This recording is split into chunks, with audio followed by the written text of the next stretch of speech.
بسم اللہ الرحمن الرحیم الحمد للہ رب العالمین والصلاة والسلام علی اشرف الانبیاء والمرسلین نبینا محمد وعلی آلہ وصحبہ اجمعین۔ ناظرین السلام علیکم ورحمۃ اللہ وبرکاتہ۔ آؤ قرآن اور نماز سمجھیں، اس کے 10ویں سبق کے لیے میں آپ کو خوش آمدید کہتا ہوں۔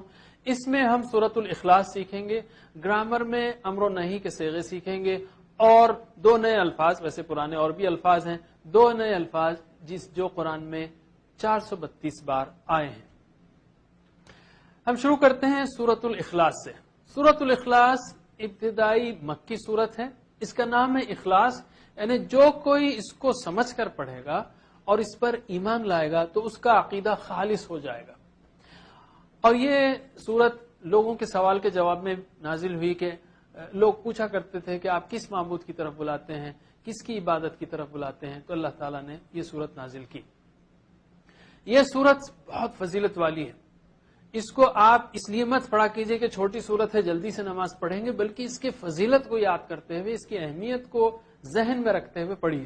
یہ سورت 1/3 قرآن کے برابر ہے، اور اللہ کے رسول صلی اللہ علیہ وسلم کی سنت ہے کہ آپ ہر فرض نماز کے بعد 1 بار اور مغرب اور فجر کے بعد 3 بار، یعنی سلام پھیرنے کے بعد 3 بار اس سورت کو پڑھا کرتے تھے۔ اور آپ مغرب اور فجر کی 2 سنتوں میں بھی اس کو پڑھتے تھے، یعنی دوسری رکعت میں، اور آپ اس کو دعوت کے میدان میں بھی پیش کر سکتے ہیں کہ معبود کون ہو سکتا ہے۔ یہ ایک بہترین کسوٹی ہے جو بتاتا ہے کہ معبود کی صفات کیا ہونی چاہیے، یا ایک سچا معبود کیسا ہوتا ہے۔ تو آئیے ہم شروع کرتے ہیں اس سورت کو۔ اعوذ باللہ من الشیطان الرجیم، بسم اللہ الرحمن الرحیم۔ قل هو اللہ احد، قل یعنی کہہ دیجئے وہ اللہ ایک ہے۔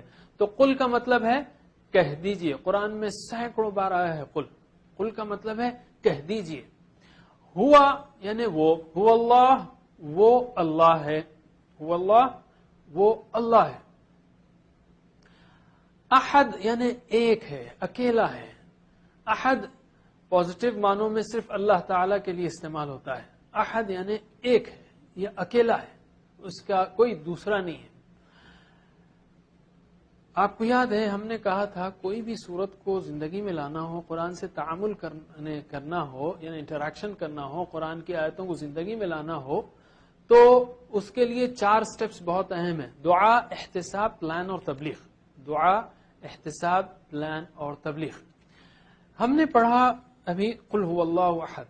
اس آیت کو ہمارے اپنے وجود میں، ہماری زندگی میں لانا ہے تو کیا کریں گے؟ پہلے تو ہم سمجھیں اس کو کہ اللہ اکیلا ہے، یعنی اللہ کی ذات میں کوئی شریک نہیں، اس کی کسی سے رشتہ داری نہیں۔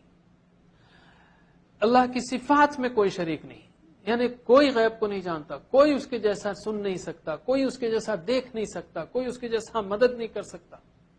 اللہ کے حقوق میں کوئی شریک نہیں، یعنی اسی کی عبادت ہو، اسی کے سامنے سر جھکے، اور اللہ تعالیٰ کے اختیارات میں کوئی شریک نہیں، یعنی اسی کا قانون چلے۔ توحید یہ 4 ایریاز میں، ذات میں، صفات میں، حقوق میں اور اختیارات میں، یہ سارے میں اللہ تعالیٰ ایک ہے، اور ان سارے پہلوؤں سے ہم کو یعنی اپنی زندگی میں اللہ تعالیٰ کے ساتھ اس طرح کا معاملہ کرنا چاہیے۔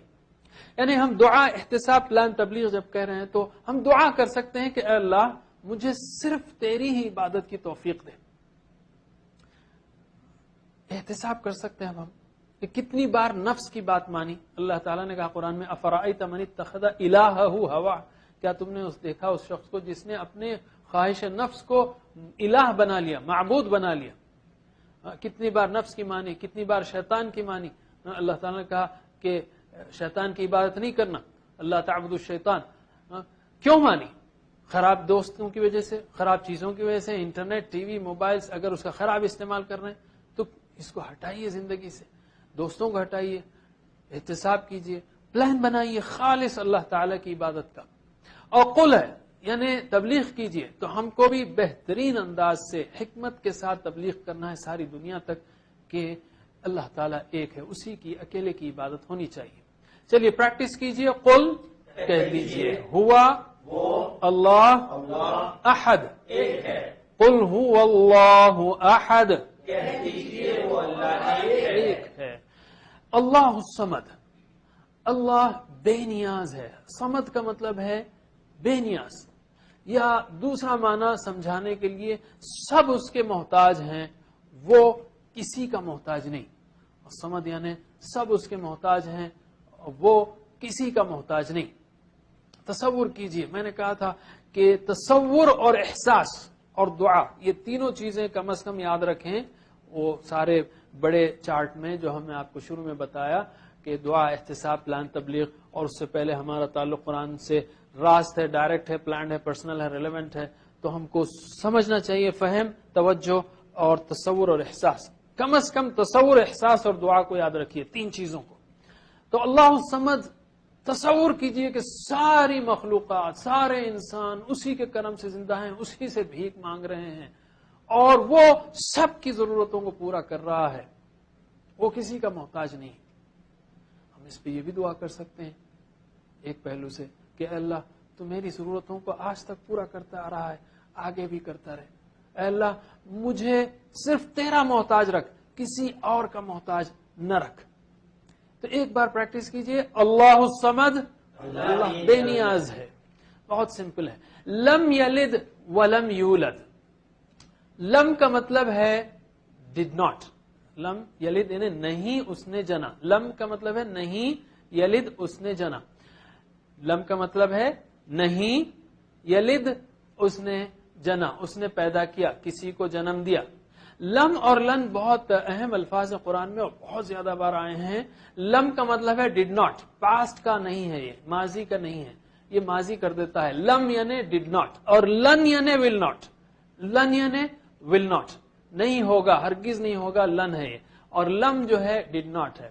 لا مطلب نہیں، لم مطلب نہیں، لن مطلب نہیں، ما مطلب نہیں، کئی الفاظ ہیں عربی زبان میں.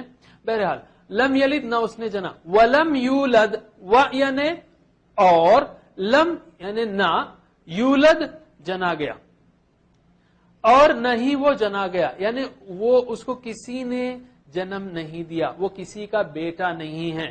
رواں ترجمے میں ہم کہتے ہیں نہ اس کی کوئی اولاد ہے اور نہ وہ کسی کی اولاد ہے، یا he did not beget and nor is he begotten.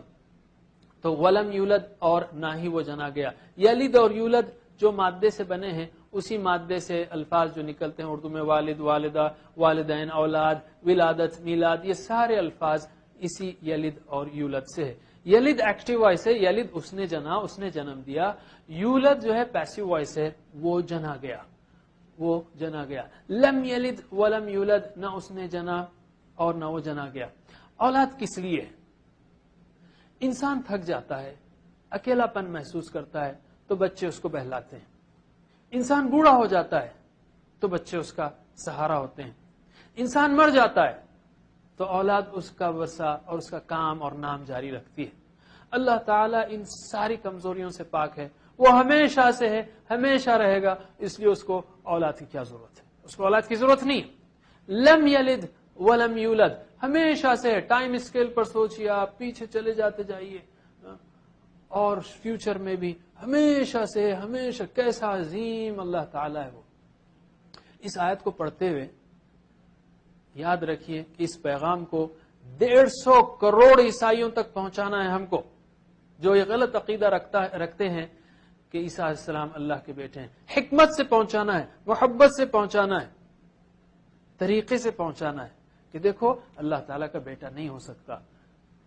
تو پریکٹس کیجئے. لم یلد ولم یولد. لم یلد نہ اس نے کسی کو جنا، ولم یولد اور نہ وہ جنا گیا. پھر سے لم یلد نہ اس نے کسی کو جنا، ولم یولد اور نہ وہ جنا گیا. لم یلد ولم یولد نہ اس نے کسی کو جنا اور نہ وہ جنا گیا.